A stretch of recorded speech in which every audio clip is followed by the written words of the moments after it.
Welcome to the week 2 go-to session. The week 3 go-to session, excuse me. This is the third of 4 sessions we're hosting this month. Welcome to the people who are here live. Welcome to the people who are going to be watching this after the fact, the video archive. Today's session is completely devoted to APA. I can't promise that this will be the sexiest lecture, but it might be the most useful because APA, most students aren't familiar with it. If they are familiar with the style system, they're more familiar with MLA. But I'm literally going to walk you through, for example, I have my Jeep essay open. So I'm literally going to teach you by walking through the steps of how to do things like this, create the header, how to create your cover page, how to set up paragraphing. Okay. Again, if you can follow along with me in real time, that'll be awesome. I'll try to go slow because I know people will be navigating between watching my steps and then doing them. So I might filibuster a little bit in between steps to give people time to catch up. Those of you who are watching, who are with me live and are working on a tablet, yeah, maybe you'll have to watch the recording after the fact and follow along. But anyway, let's jump right into it. Oh, before I do so, I should just say, okay, so here's where we are, week 3. As usual, I'm grading the outlines. We instructors aim for 72-hour turnaround time, which is tomorrow at midnight. Again, I'm going to work like crazy to get them finished by then. Sometimes, yeah, I have to go past midnight. It happened last week, okay? Don't usually have to go too far past midnight, but when I do, the same thing I did last week, right? I told people that, listen, if you feel like you lost an extra day because you woke up, I don't know, on Thursday and we're expecting the grade earlier than that, yeah, you can have an extra day. Just let me know. I'm not a big stickler on that, okay? Typically things are due on Sunday, and it takes me 3 full days to grade anyway. So if your paper comes in on Monday because you need that extra day, again, I don't anticipate going past midnight. But if I do, okay, you can get that extra day back. I would never go past the deadline and then not give you an extra day back. But here we are in week 3, and as you can see, it's just like always. Okay, so there's a journal response, achieve module. Most people are doing awesome with those, so keep it up. But the main activity is this guy here, okay? 3.5 assignment composing with care. This is the essay draft. As usual, you can read through the instructions on your own. Read them, but they're pretty self-explanatory. You're going to take your outline and now turn it into an essay. And obviously, you need my feedback on your outline, okay? Because if there are things that need to be fixed, you need to address those. But ultimately, yeah, if the outline is in pretty good shape, or you're confident that it will be, that you can address the concerns that I mentioned in my feedback, you're ready to turn it into essay form, okay? Like I said last week, you're kind of creating the skeleton. You have the thesis, you have the main ideas. Now you just need to flesh things out. So that's what you're doing here. You're going to produce something like this, okay? Your actual essay. Now, I say essay draft, but this isn't draft like maybe you remember from high school. Rough draft. No, this should be the finest work you can possibly create. The reason is because this class moves fast, right? I understand that. I think last week I mentioned that this Jeep essay that I wrote, I was overly confident. I found that Jeep ad, thought it was clever, thought I knew exactly what I wanted to say about it, and I did. But I believed that I could bang it out in an hour or two. No, it took me 12 hours. It took me 12 hours to do everything.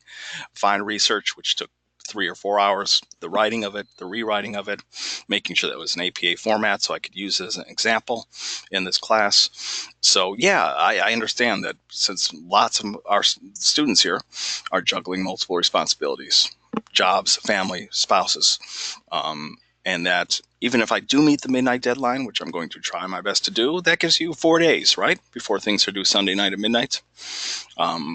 Finding the time over those 4 days to write a pretty polished draft, yeah, it's tough. If I'm telling you as the instructor, someone who knew what he wanted to say, someone who I think, not to brag, has some ability in writing. If it took me 12 hours, then yeah, it's a pretty lengthy task. But still, that's kind of the price we pay. The class moves fast. It's a sprint, not a marathon. And just a kind reminder to budget your time as best you can over those 4 days, because it will take longer than you think. Victoria says, forgot to format outline to proper font size. Yeah, don't worry too much about that. To be honest, I don't even really notice that. But yeah, for the essay, there are very specific rules regarding font and spacing, but we're going to go over all that. Okay, so anyway, you can read through the instructions on your own. A couple things here. The website I featured it last week, projectapa.info. You always have a link for it. So here it is in the instructions. So it's easy to get to. You also have 2 sample essays. You have the Jeep essay. I actually sent it out as an announcement because some people, I think it was Spencer last week, suggested that he would like to see it earlier to get a sense of what ad analysis essays look and sound like. So you have that essay again right here. But you also have this guy here. Right-click this to see an example essay.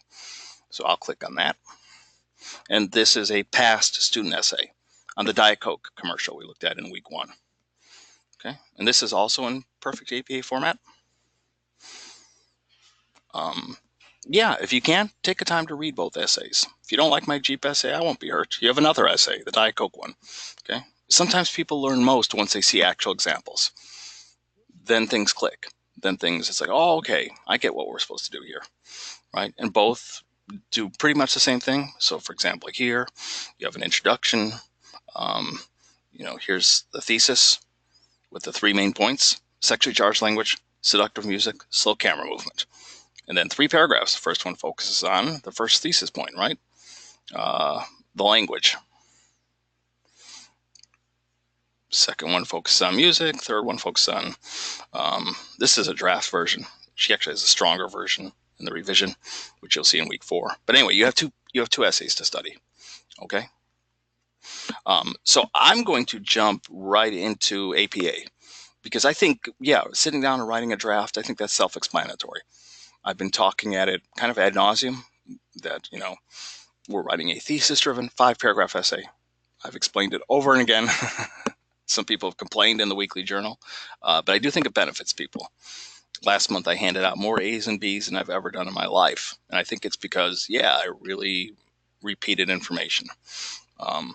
So anyway, we're not going to do that this week. Let's jump into APA. So I'm going to open up a blank Microsoft Word document. Okay. And yes, I am using Microsoft Word. I'm hoping you have access to it or you have it installed somewhere. If not, there is an online version. You just Google Microsoft OneDrive. It's one word, OneDrive. And you can use an online version of Microsoft Word. I think it doesn't have the full selection of tools, or maybe it does, but you have to actually go into the menus to find them. So you may not see the sophisticated panel that I have here. But yes, I'm using Microsoft Word. If you're using something different like Pages, which is Mac's version of Word, you can still do the exact same thing, but you're going to have to search around for the functions. Again, I'm using Microsoft Word. Okay, so the first thing we're going to do is create the cover page, okay, and the header.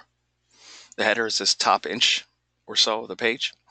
And if you have a fully installed version of Microsoft Word, it's really simple. You just double click at the top of this page, okay, and you're in the header. Now, we need the words running head, okay, not in all caps, running head : and then the title of your paper. So I'm just going to type running head : and I'm just going to put placeholder title goes here. Obviously, you're not going to type title your paper, placeholder title goes here. That just means that obviously an appropriate title goes there. I'm going to do an odd step here. I'm going to take all this and I'm going to copy it. Why? Because this is super frustrating, but I've been doing this for like 12 months and it always happens where I have to do steps several times because information disappears. What we're aiming for is this. On the cover page, the words running head, full title of your paper should appear. On all remaining pages, the words running head disappear and just the title of the page appears. This is what running head means. Running head is like an announcement. This is going to be the running title, but the actual announcement doesn't appear on every page. It only appears on page 1.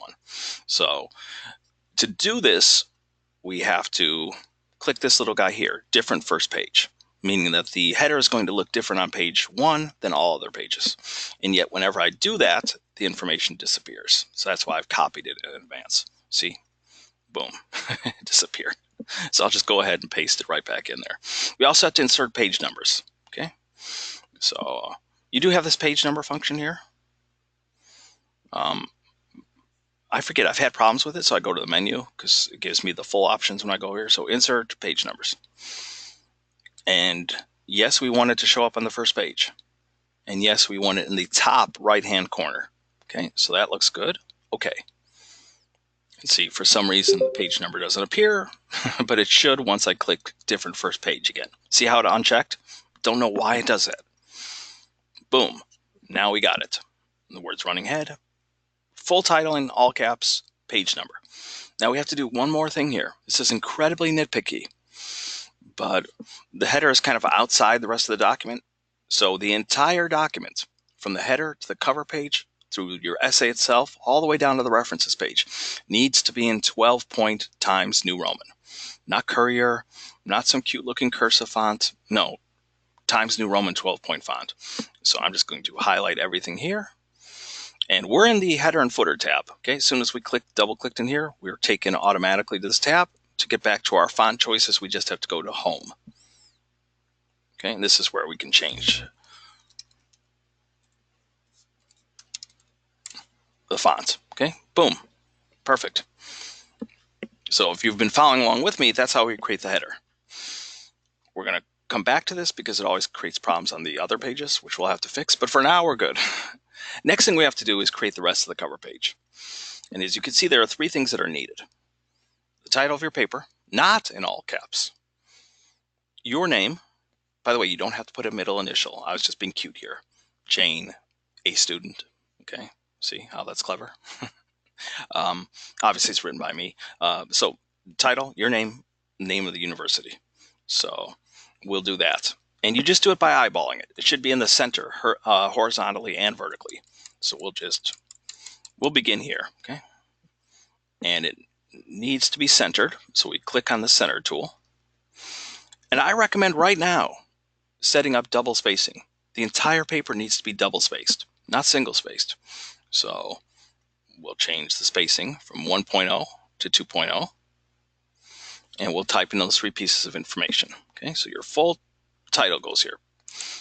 Placeholder title goes here. Now for the title, yes, we capitalize all major words, or the beginning of major words. If there's a small word like of, we wouldn't. Or and, okay? And then we hit enter. Again, we're in double spacing. So we type our name, your name, and then the name of the university or organization that you're associated with. Now, notice a problem. Here we've set the font correctly, but here we haven't. So let's go ahead and also set this up so we don't have to change it later. Change it from, how do you say that? Calibri?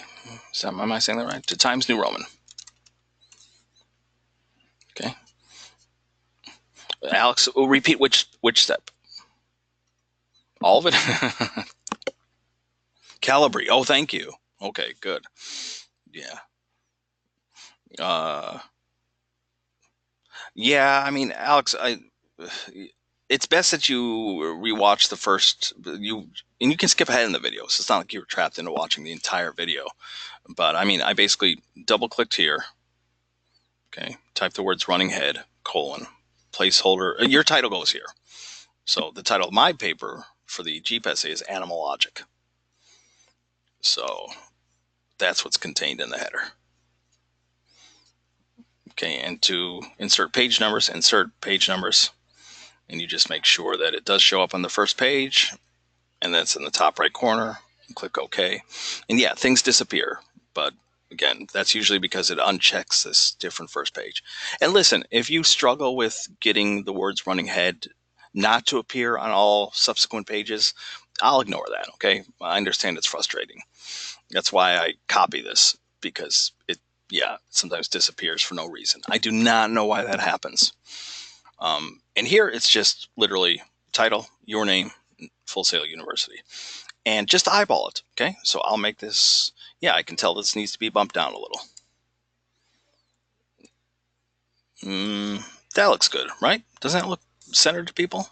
Again, just, guesstimate. Okay. But once you think you have it centered, place your cursor at the end of this line and just keep hitting enter until you get to the first line of a brand new page. As soon as you get there, stop. So we're almost there. We're almost there. We're almost there. One more, maybe. One more. Stop. Okay. So we're on page 2. Okay. The very tippy top of page 2. If you went too far, bump it up. Okay.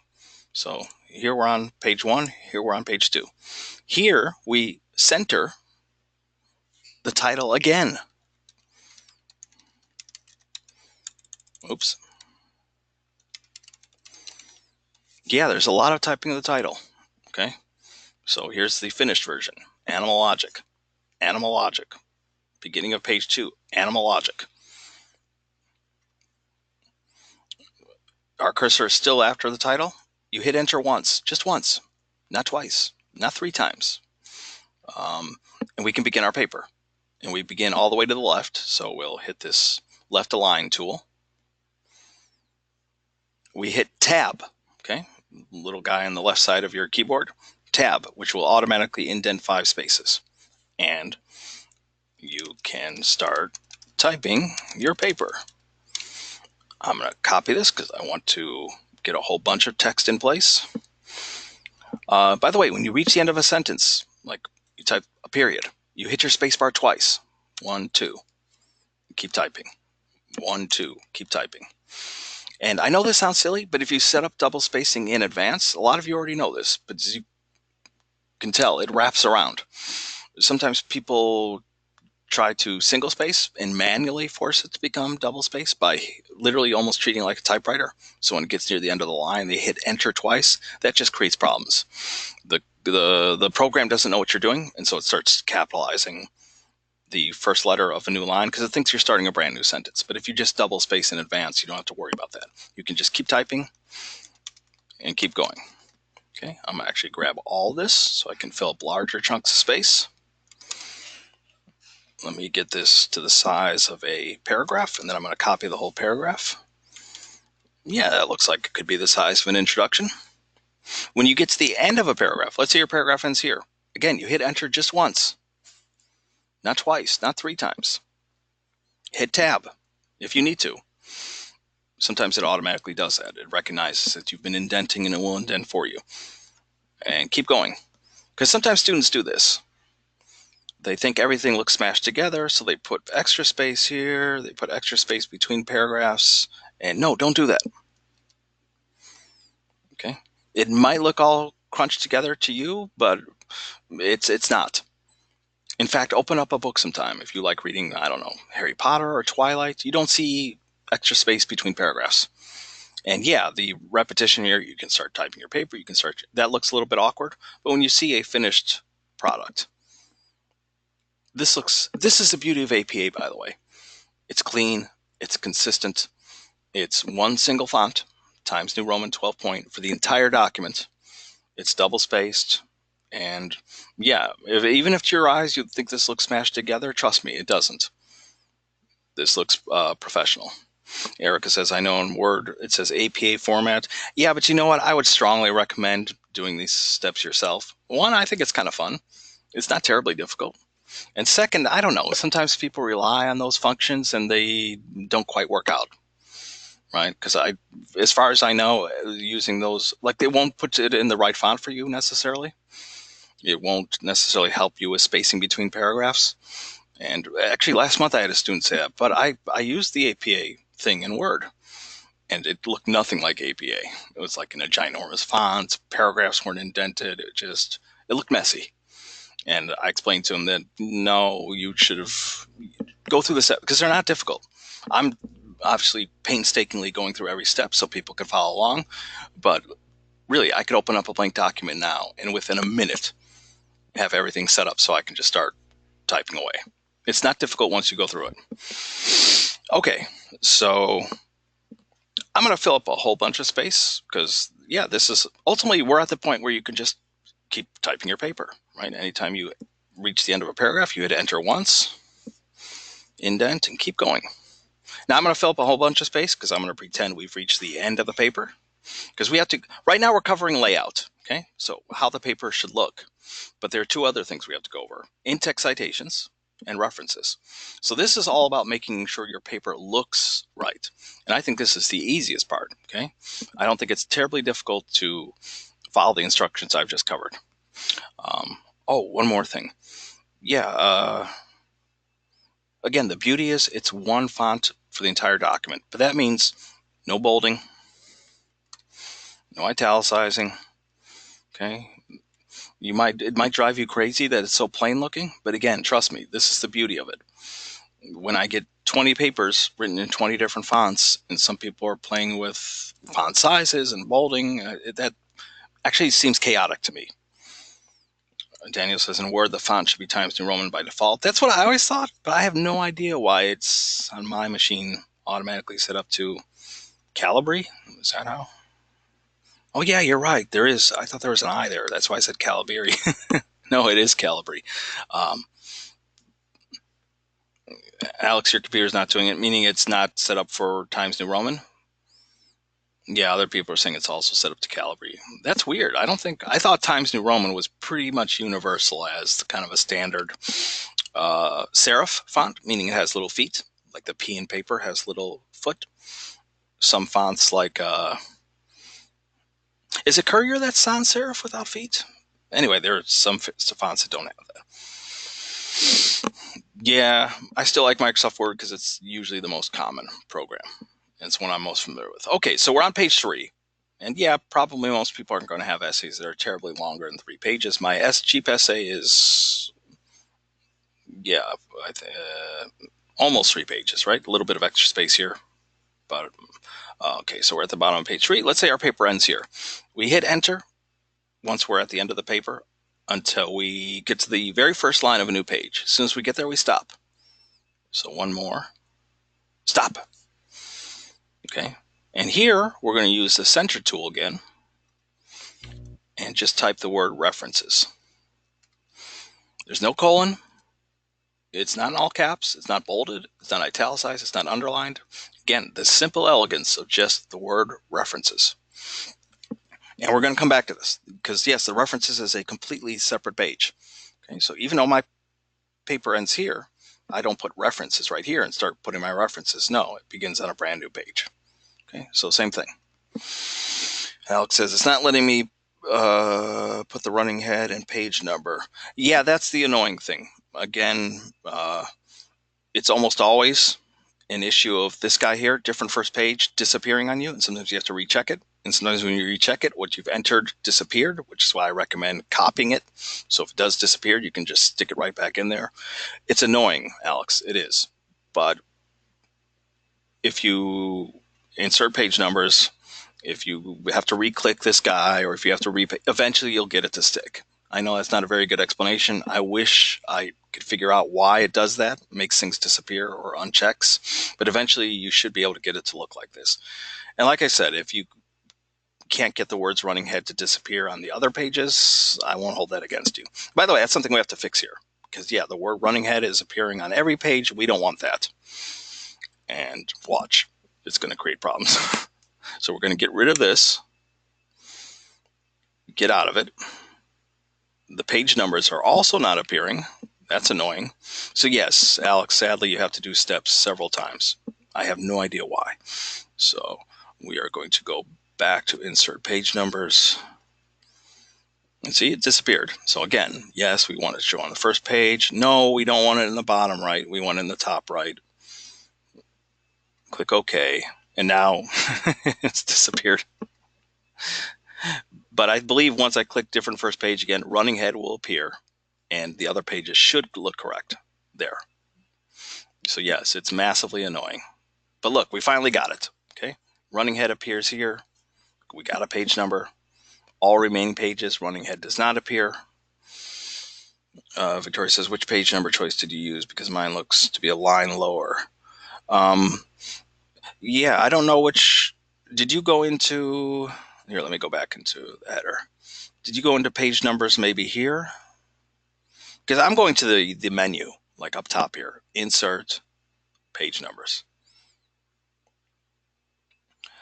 Alex, there should be page numbers. Page numbers shouldn't be, again, you might have to do steps over again, but you should, at the very least, you should be able to get running head, the title, page numbers to appear throughout. If you can't get running head to disappear on subsequent pages, that's fine. Again, the annoyance is that you have to go in and do steps over again, like click this box or go back into insert page numbers and make sure that this number is clicked and that's in the top right. I'm not going to do that because finally I got it to look the way it should. You don't have what, Victoria? You don't have this insert option up top? I thought that was pretty universal. Or you mean that other button that was here? Okay. Again, I mean, I'm going to move on. I'm not trying to ignore people's concerns, but if you've seen me, okay? So if you watch the video again, you'll see that, yes, even I had to do steps over again. Eventually, you can get things to stick.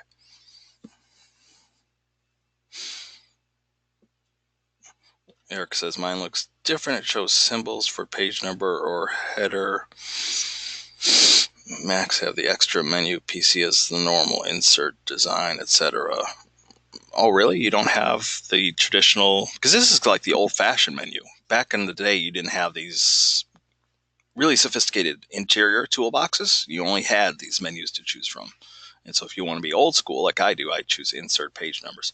If you don't have that, then, yeah, you have this page number tool. And it should bring up the same thing. Yeah, I mean, again, fool around with it to try to get it as close as you can, okay? If the word running head, like I said, appears on every page, I'm not going to make a big deal. Or if you can't get the word running head to appear at all, you can only get the title and the page numbers. Again, I'm not going to... I understand that's confusing, right? You just saw me have to recheck and uncheck and to get things to stick. It's frustrating because it happens every month. Okay, so we've gotten layout. Except for the header, I do think layout is pretty simple, okay? Double spacing, Times New Roman. That's not indenting the first line of a new paragraph. That's not, hopefully, too difficult. But we have to cover two other things, in-text citations and references. Remember last week I said just do the best job you can. Okay, I told you to look at the examples. You had a Jeep outline example. You had projectapa.info, and I just said try your best to imitate the examples. Okay, but I'm not going to sweat the small stuff. This week, because this week's completely devoted to APA, and it's this week that we'll get into the small stuff. So let's begin with in-text citations. I have the Full Sail Connect open, so I'm going to go to the library. So I click library from the left, scroll down, choose research databases, click on that. EBSCOhost, again, you have LexisNexis as well, or it's now called Nexus Uni if you scroll down. But last week I found an article that I want to return to through EBSCOhost. Oh, okay, good, Victoria. Yeah, as long as you found it, then you should be good. Yeah, you might have to hunt around for things. I'm using the Mac version of Microsoft Word. Okay, so I'm going to find that same article I found last week, right? It's like it keeps... I don't want to pick from that.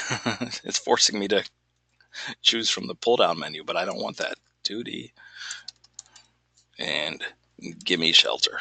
Okay. Remember I said last week that research is not this quick, but because I know what I'm looking for, because I always use it every month, that's how I can get to this article. And Donahue, Billboard Magazine. Recall last week I said that, okay, this isn't the greatest article. It's pretty short, and it doesn't at all really answer the question of why does it use gimme shelter? Okay.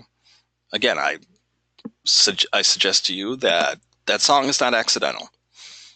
Yes, it's a popular song. Yes, it's upbeat. Yes, it's classic rock. Yes, a lot of people know it. But if those were the only criteria, they could have used a ton of songs. But they wanted this song. Why? Even though this article doesn't answer that, it does have, as I mentioned last week, tangential kind of evidence. Because according to Activision Vice President of Music Affairs, Tim Riley, obtaining Gimme Shelter was no small feat. And that goes on. Okay, he had to fly to New York to get permission to use the song.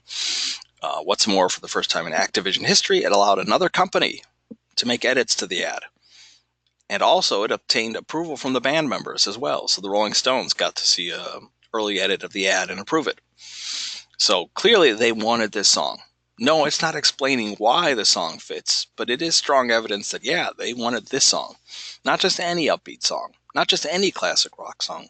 They wanted Gimme Shelter. This would be a good example where if you're writing about this topic, the ads use of music, yeah, you might use this as a piece of evidence, but you might find something else as well. Okay. Now, you have two options here. We're talking about in-text citations, by the way. First, you have to decide, am I going to quote something directly or am I going to paraphrase? I'll tell you that the best option here is to paraphrase. Why? Because there's a lot of information and it's not really quotable. Okay. Because here's what happens. Sometimes students read a section like this and think, oh, well, that sounds great. As a matter of fact, that sounds better than I ever could have put it. So they take the whole thing and drop it in the paper as a quotation. That creates problems. For one, any quotation over 40 words needs to be put in a special format called block format. It's not difficult, but I don't cover it in this lecture because really I can't think of an instance where you would want to use a quotation so long. You use such long quotations when you truly want the reader to read that long quote because you're going to then do something with it. You're going to do something with it, and it's paramount that the reader has already digested that information. So, for example, if you're writing about a novel, you might have a long passage from the novel because you want the reader to read through that passage carefully because then you're going to analyze that passage. But no, taking huge chunks of information because it seems so well written that, oh, great, I'll just quote all of it. That's not really what we're aiming for here. That's kind of the opposite of what we're aiming for. You're looking for bits of evidence that help support your points, not the other way around. Okay, and it's not long quotations with occasionally your ideas appearing to surround it. No, it's the opposite. So, but nevertheless, I'm going to show both how to paraphrase and how to quote because there is a difference, a slight difference, and this is where confusion happens. I think references in some ways are much easier. In-text citations are slightly confusing because you always have this, I call it choose your own adventure, if you remember those books or know what they are. Because first, yeah, you have to decide, am I quoting directly or am I paraphrasing? In other words, saying things entirely in my own words. And then there's another choice that affects how you handle the in-text citations. And because they're always, yeah, you have multiple ways to handle the citation, and that can confuse students. Yes, Dominique. She says, like, how you shouldn't highlight the whole book when taking notes. Right, because if you highlight everything, you're highlighting nothing. If you're just taking huge chunks of text and it's speaking for you, then really I'm not hearing your words. I'm hearing mostly somebody else's. So, I mean, I think paraphrasing is the best here because there's a lot of information here, but it's ultimately something you can say in your own words. The gist of it is that this guy, the Activision vice president of music affairs, flew to New York to obtain to get rights to use the song. Okay, so we can say that in our own words. Now, paraphrasing means you use entirely your own words. You don't, for example, say, according to Activision vice president of music affairs Tim Riley. I mean, by the way, Activision vice president of music affairs Tim Riley. There's no other way to say that. That's not plagiarism. But for example, obtaining instead of the word scoring, Gimme Shelter for the advertisement was no easy accomplishment. That's plagiarism. You're essentially taking the same sentence, but you're just replacing occasional words. No, you should be writing it entirely in your own words. So let's imagine, okay? I know this isn't perfect because to truly test how well quotation is working, you should be able to read the entire paragraph from start to finish and not stumble when a quotation appears. So yeah, we're going to pretend that this is the paragraph in the paper where I'm writing about the Call of Duty ads use of music. Okay, so we're going to first do the paraphrase. I'm going to explain things in my own words. I'm not going to plagiarize at all from the original. Okay, so now you have a second level decision to make. You decided to paraphrase, not directly quote. Now you have to decide, am I going to mention the author's name in my sentence or not? You don't have to, but I'll first do it this way, okay? So according to Anne Donahue, now if you mention the author's name in your sentence, okay, it's just a rule. As soon as that name appears, you have to put a year in parentheses. Okay, in this case, it's 2010. As soon as that name appears, boom, year goes in parentheses. So according to Ann Donahue, and you can embellish, you could say of Billboard magazine, the vice president of music affairs for Activision flew to New York to get permission to use Gimme Shelter in its ad. And I could even keep going. Flew to New York to get permission to use Gimme Shelter in its ad, and even allowed the Rolling Stones to view the commercial and approve it. Okay, so I'm giving the same information, but I'm not using the language of the original. Okay, so guess what? We're done. Let me highlight it so you can see it more clearly. This is also the attraction thing of paraphrasing. Paraphrasing, yeah, you just need an author's name and year. Now, you don't have to mention the author's name in your sentence. When should you and when shouldn't you? Trust your gut. For some reason, saying according to Ann Donahue of Billboard magazine sounds like it has weight to it. Most people have heard of Billboard magazine. They understand it's an important music magazine. So to highlight that it's Ann Donahue of Billboard, yeah, that seems to have weight. But you don't have to mention her. So let's say you don't mention her in your sentence, okay? You just say, according to Billboard magazine, the vice president, blah, blah, blah. If you don't mention the author's name, you just save everything for the end. At the end, you put in parentheses, author's last name, Donahue, comma, space. There's always a space after a comma, 2010. And notice the period goes after the citation, not here. It goes here. Because if you do this, technically, this means that the sentence ends here. And then you have a brand new sentence that starts Donahue 2010. You can start, right? That's awkward. So no, the end punctuation is always after the citation. But do you see how that works? Do you see how the two methods work? So you can mention the author's name in your actual sentence. If you do, immediately the year appears in parentheses and you're done. Or you just find your own natural way to lead into the information and save the information for the end. Does this make sense to people, or is this confusing? Because next we have to go into it's the same concept, by the way, if we directly quote. Same exact rules, except we have to add one more piece of information. So let's go back to the article. Again, I think it's best to paraphrase, but since I want to show how a quotation works, let's see. I'll grab this, okay? For the first time in Activision history, it allowed blah, blah, blah. By the way, you can do that. You can paraphrase all this and then decide to take a chunk and quote it, okay? It's not all or nothing. You don't have to take all this or none of it. You can break it up, and I'll show you how to do that, okay? So let me go ahead and grab that. So let me get rid of this citation, because again, we're going to start from scratch. So same deal. Exactly the same. We can mention the author's name if we want, according to Ann Donahue. If we do, again, the year has to go in parentheses, 2010. According to Ann Donahue of Billboard magazine, the vice president of affairs for Activision flew to New York to get permission to use Gimme Shelter in its ad. And,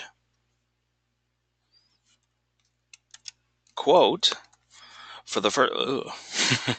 This happens every month, and it doesn't get fixed by clicking on the clipboard. And hold on, I just have to fix this real quickly. Double space times New Roman 12 point. Okay, there we go. Okay, so according to Ann Donahue, 2010, because as soon as her name appears, I have to put author's name appears, I have to put the year in parentheses, of Billboard magazine, the vice president of music affairs for Activision flew to New York to get permission to use Gimme Shelter in its ad. And, quote, for the first time in Activision history, it allowed another company to make edits to the ad itself in order to obtain approval from the band members as well. Good. That actually reads well. So I've actually combined, I've paraphrased some information, but then I use direct quotes. But still, if we direct quote, same rules. If we use the author's name, we immediately put a year. But here's the difference. We're not done. At the end of the quotation, we have to put a page or a paragraph number. Now, this is a one-page document, so I have to count to figure out which paragraph the quotation appears in. So it's in 1, 2, 3, 4, 5. It's in paragraph 5 that I took the quotation. So at the end, I put paragraph, period, 1 space. For the citation, yeah, we don't hit 2 spaces after the period because it's abbreviation. It's not end punctuation. Paragraph 5. And same rule. The period doesn't go here at the end of the quotation. It goes after the citation. Let me highlight all of it so you can see it more clearly. Okay. Same rule. We mention the author's name. A year immediately gets inserted. At the very end, the only difference is we have to put a page or paragraph number because for direct quotes, we have to indicate where in the piece the quotation appeared. Now, here's the thing. For this article, because it's 1 page, we have to count paragraphs. If you go online and find an article where you typically have to keep scrolling down to reading it, same thing. You'll have to find which paragraph it's in. You might find a PDF document in the Full Sail Library database. The PDF will be an exact photocopy, really, of the actual journal or newspaper it appeared in. And in those cases, when they have page numbers, yeah, use the page number. So if this were that kind of document and it appeared on page 5, the abbreviation would be lowercase p, period 5. In this case, it's a paragraph, though. Okay, but you don't have to, again, mention the author's name. Same thing with the paraphrase. If we just find our own natural way without mentioning Ann Donahue, if we just say, according to Billboard magazine, the vice president of music affairs, blah, blah, blah, and quote, for the first time in Activision history, blah, blah, blah. Same thing. We save everything for the end. Author's last name, Donahue, comma, year, comma, page or paragraph number. So it's exactly the same as the paraphrase. The only difference is that there's an extra piece of information, a page or paragraph number. And if you ever get confused, again, you can go to the Jeep essay where you can see like, oh, here's an example. Norm Norville. It's the author's name. So immediately a year appears in parentheses, 2014, in his article, Story of the Jeep. Also emphasizes utility, stating, quote, the Jeep has become blah, blah, blah, end quote, page 44. Certainly I could have found my own way to lead into it. I could have just said, in the article, the story of Jeep, blah, blah, blah, and then at the end, put, what was his last name? I just added. Norville, comma, year. I'll just make up year because I don't remember what year I just had. Okay. Right? But I'll return it to the way it was. Here it's broken up. Author, page or paragraph number. Here's a paraphrase. Because I'm not quoting directly. It's just J.M. Fenster, author's name. So immediately I put a year. Writes that Jeep, a wartime American creation, was valued by soldiers for its versatility. That's entirely my own wording. So yeah, I don't need a page or paragraph number. I'm done. Here I was quoting directly. So it's not enough to just put a name and a year. You also need a page or paragraph number. And earlier, here's an example where I don't mention the author's name in the sentence. I just save it all for the end. So if you're at all confused, you can always study examples. Same thing with projectap.info. If you go to in-text citations, the very first option, it covers the same exact information. Okay, 2 formats for handling a quotation. One is mentioning the author in your sentence and saving the page or paragraph number for the end, or just finding your own natural way to lead into the quotation and saving everything for the end. Same thing with paraphrases. Mentioning the author in your sentence, not mentioning the author and saving it for the end. Again, the difference is paraphrases don't require a page or paragraph number. Direct quotes do. Tamara says, if the paraphrase and the quote were in the same paragraph but 2 separate sentences, would you have 2 in-text citations? Wow, that's a great question. When I mentioned that I'm paraphrasing and direct quoting here, I worried about that. Oh gosh. So what you're asking is, let's say I put a period here. That's a paraphrase. And then started a new sentence and said something like, indeed. comma for the first time. I mean, there's an easy fix, which is to make it all one sentence. I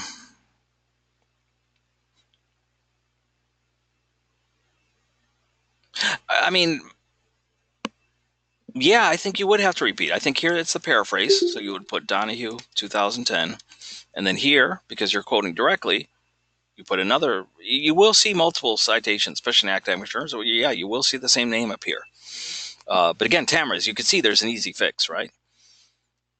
Which is, in my original, I combine it into one. Okay. And here, because it's all one sentence, I'm not cheating by not putting a citation here. It's clear that it's all one thing. And this covers both. Does that make sense, Tamara? It's a great question. It really is. You have options, okay? What was I saying? Oh, yeah, you can study the examples in the Jeep example or the Diet Coke example, or you can go to Project APA. But that's how it is. And yeah, in-text citations are confusing because it's like choose your own adventure. First, you have to decide, am I quoting or am I paraphrasing? Then you have to decide, am I going to use the author's name in my sentence or am I not? Oh, and real quickly, if you have any exceptions, for example, what if there is... Actually, let me get this to the previous version where I didn't use the author's name because this will be easier to show. So according to Billboard magazine, so Donahue 2010 paragraph 5, and I think I showed this last week, but let me just make it clear. If there is no author, okay, use the first 2 to 3 words of the article title. So let's imagine, in this case, it's called Gimme Sales. Okay, that's the name. So imagine there is no and Donahue. It's just, I don't know. We don't know who it's written by. So take the first 2 to 3 words. In this case, it's only 2 words. Gimme Sales. Punctuation almost always goes inside the quotation marks. Okay, so this is the first 2 words of the title. 2010 paragraph 5. If there's no date, use the abbreviation ND, N period, D period, lowercase, which stands for no date. And the same thing applies here. If you want to use like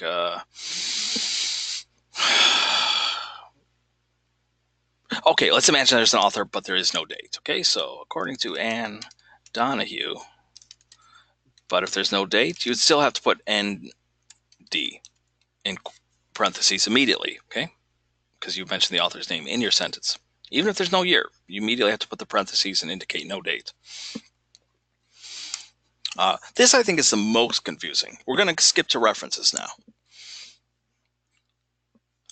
The simplest thing you might want to do is just choose in advance. I'm going to mention the author's name in my sentence, or I'm not. Okay?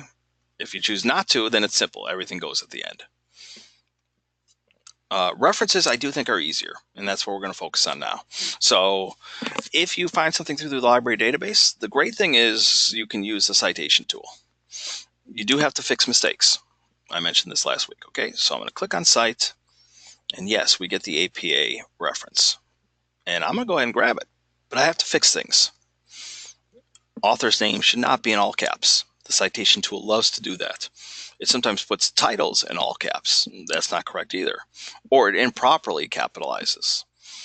But still, the bulk of this is correct. So I'm going to go ahead and take it. And where's our references page? Yeah, because I added more information.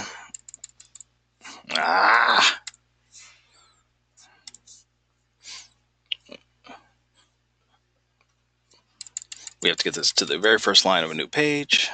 Okay. There we go. So here's our references page. So I'm going to put the cursor right after the word references. We're already still double spaced, so all I have to do is hit enter once. Not twice, not 3 times, just once. And we begin on the left, and here we can start pasting in our references. Here I know it will work. Match destination formatting, which will automatically put it in Times New Roman 12 points. But now I have to fix things. Donahue should not be in all caps. That's a flaw of the citation generator. Also, and this is slightly confusing, okay?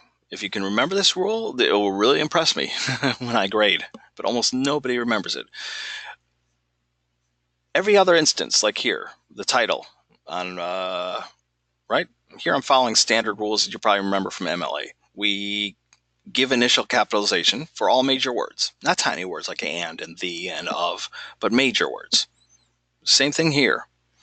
Actually, if you put a title in your essay, it should still follow these rules, but on the references page, only on the references page. And these are the idiosyncratic things of APA that drive people crazy. Only on the references page, there's a different rule, which is that you capitalize your article title just as you would a regular sentence. So here, the Gene Gimme stays capitalized because in a regular sentence, the first word of a new sentence would receive initial capitalization, but not the S in sales. So imagine that you have a title called The Road, ahead, the road behind. I think I did this last week. This is how you would capitalize an MLA, not an APA. It would be this. Okay. All lowercase, because again, we capitalize just as we would a regular sentence. Now, if the word Thursday appears in the title, we capitalize that because we would capitalize the word Thursday if it appeared in a regular sentence, or if someone's name appeared. Okay, I don't know, Cardi B. Okay, again, we capitalize because that's someone's name. And if we look at the Jeep references page, you'll see that's what explains why all these titles look like this. Right? The T isn't capitalized. The D in designers isn't capitalized. 4 is a tiny word, so we wouldn't capitalize that. The P in part isn't capitalized. Yeah, we do capitalize the first letter after a colon. That's a little bit goofy, but okay. But yeah, all these are, as you can see, lowercase. Right? Because we're following the rules. Here's a good example. With Jeep, see whatever you want to see. So if you can, good, Victoria. I only have 1 or 2 students who remember this very nitpicky rule, which is on the references page. APA has this entirely different system of capitalization. And this is what frustrates people about APA. APA is not difficult, I swear. Once you get these things down, I can do APA in my sleep, right? I can create references like this all day. But yeah, at first it seems like a bunch of incoherent, random, goofy rules.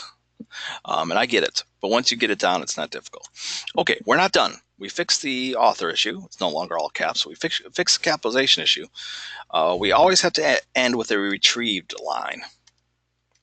Now, if it comes from the Full Sail Library database, you can just give the name of the database. So in this case, it's Business Source Complete. Okay, so right, it's contained in the citation. It's also contained here. It names the database. You can find the name of the database. It's not EBSCOhost. EBSCOhost is not the name of the database. It will be like Academic Search Premier or Business Source Complete. Yes, capitalize the first letter after a semicolon. That's different because normally in an essay you would not do that. You don't capitalize words after a colon. But here it's because it's like a subtitle. The story of Jeep, then to now, right? The then to now is like a subtitle. So yeah.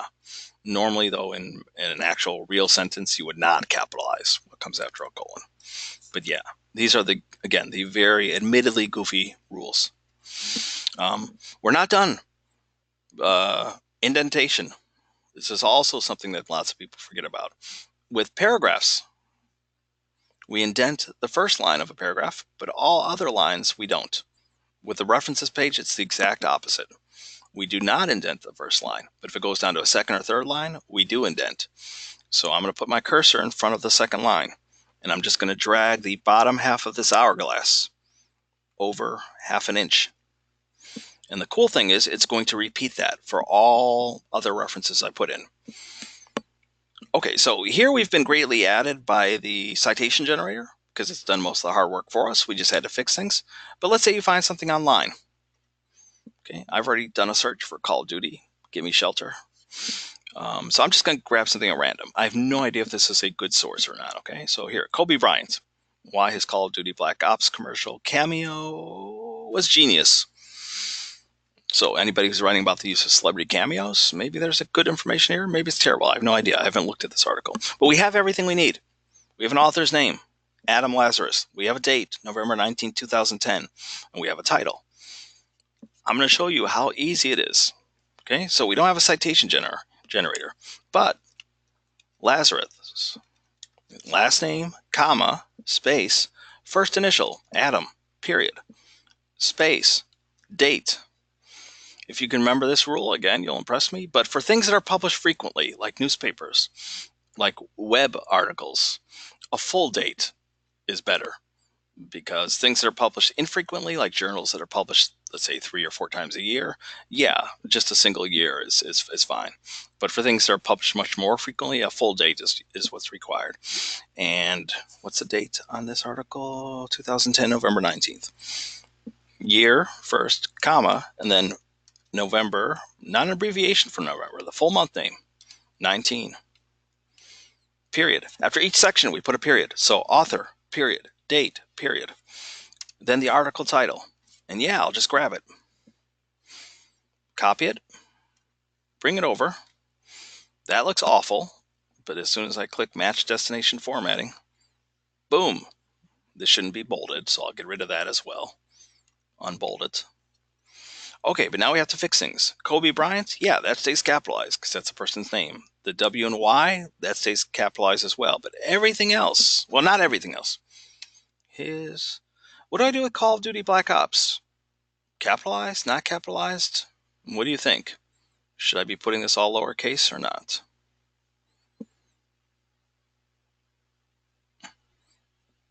I think people are falling asleep. Yeah, I know, we've hit the hour mark, and we're almost done. Erica says lower. Other people aren't chiming in, so I won't.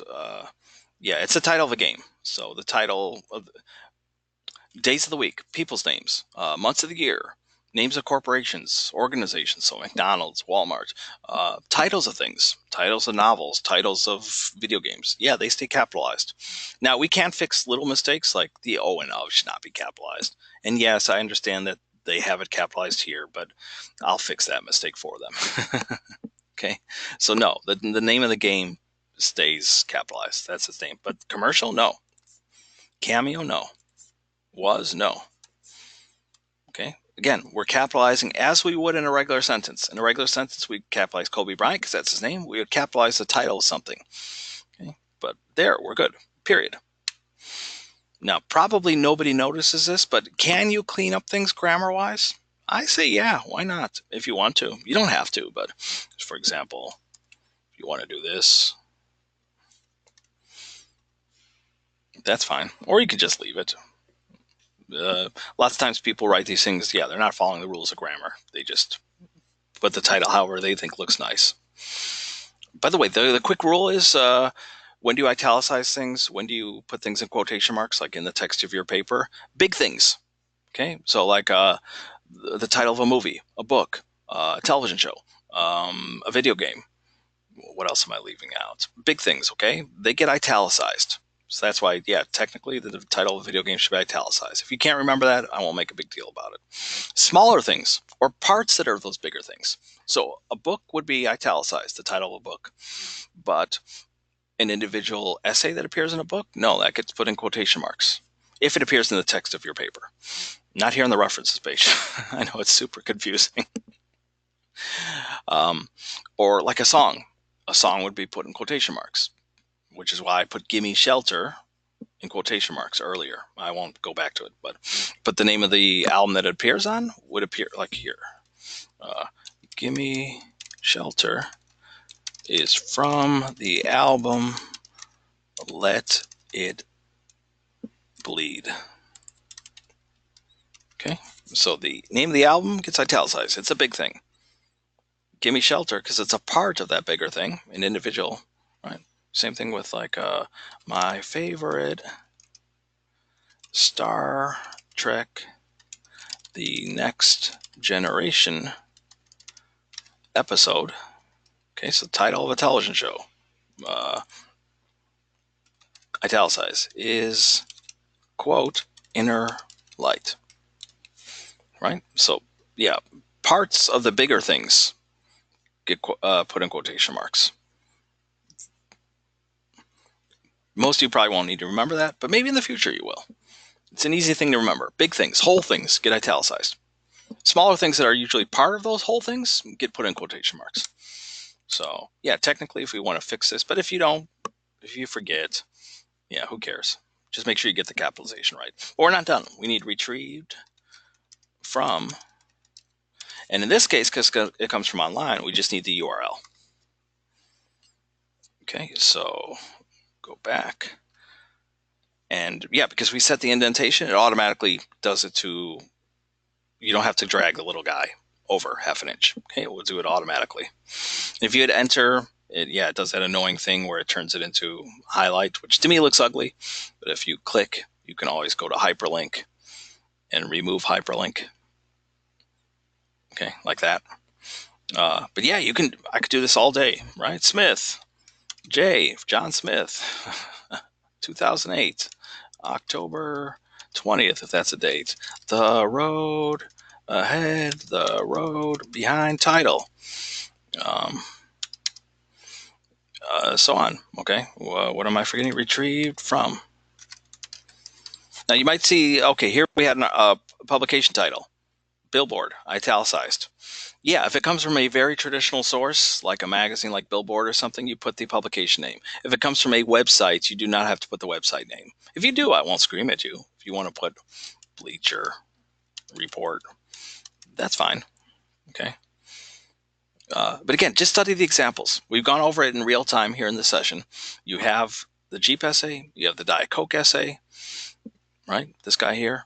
You have projectapa.info. I believe the McGraw-Hill chapters, or at least the supplemental ones, also covered APA.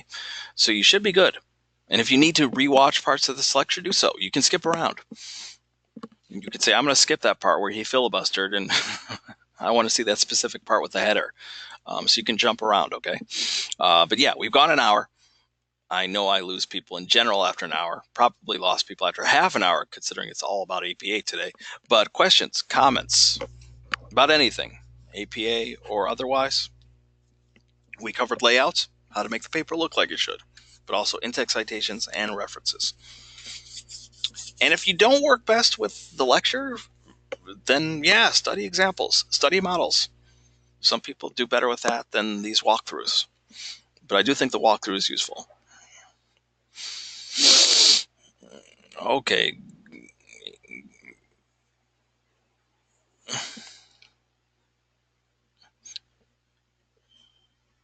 Oh, I forgot. If you're cool with what we've gone over, you don't have to stick around. Go enjoy. Go do something. Treat yourself tonight off if you're able to. Next week will be much shorter, by the way. Next week I'm aiming for, 30 minutes, 35 minutes, because it's all wrap-up stuff. Okay. I'm going to go ahead. It looks like there's not a ton of questions coming through, which I hope is just evidence that this session was so lucid and so clear that people aren't confused. So I'm going to go ahead and stop the recording now.